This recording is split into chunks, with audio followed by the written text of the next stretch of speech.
الحمدللہ وحدہ والصلاة والسلام علی من لا نبی بعد اما بعد۔ ناظرین کرام، دروسی سیرت میں آج کے درس کا عنوان ہے مشرکین کی ایذائیں۔ امیہ بن خلف بھی اللہ کے نبی جناب محمد رسول اللہ صلی اللہ علیہ وسلم کو ایذا پہنچانے میں کسی سے پیچھے نہیں تھا۔ اس کا وتیرہ تھا کہ جب وہ رسول اللہ صلی اللہ علیہ وسلم کو دیکھتا تو لعن طعن کرتا۔ اس کے متعلق یہ آیت نازل ہوئی، وَيْلٌ لِكُلِّ ہُمَزَةٍ لُمَزَةٍ، ہر لعن طعن اور برائیاں کرنے والے کے لیے تباہی ہے۔ ابن ہشام کہتے ہیں کہ ہمزہ وہ شخص ہے جو علانیہ گالی بکے اور آنکھیں ٹیڑھی کر کے اشارہ کرے، اور لمزہ وہ شخص ہے جو پیٹھ پیچھے لوگوں کی برائیاں کرے اور انہیں اذیت دے۔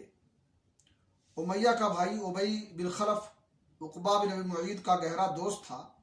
ایک بار عقبہ نے نبی صلی اللہ علیہ وسلم کے پاس بیٹھ کر کچھ سنا۔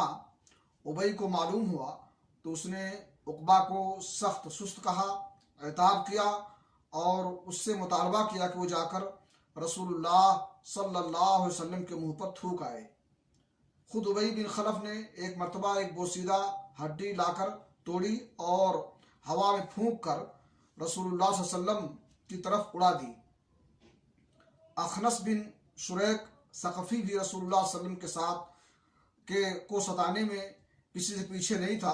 قرآن کریم میں اس کے 9 اوصاف بیان کیے گئے ہیں جن سے اس کے کردار کا اندازہ ہوتا ہے۔ ارشاد ہے، وَلَا تُطِعْ كُلَّ حَلَّافٍ مَّهِينٍ ہَمَّازٍ مَّشَّاءٍ بِنَمِيمٍ مَّنَّاعٍ لِلْخَيْرِ مُعْتَدٍ أَثِيمٍ عُتُلٍّ بَعْدَ ذَلِكَ زَنِيمٍ۔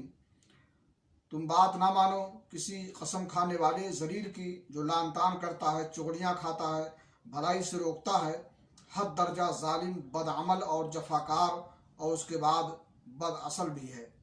اللہ رب العالمین سے دعا ہے کہ ہمیں دعوت و تبلیغ میں سرگرم رکھے اور اس راستے میں جو تکلیفیں آئیں انہیں ہم انگیز کریں اور برداشت کریں۔ وآخر دعوانا الحمدللہ رب العالمین۔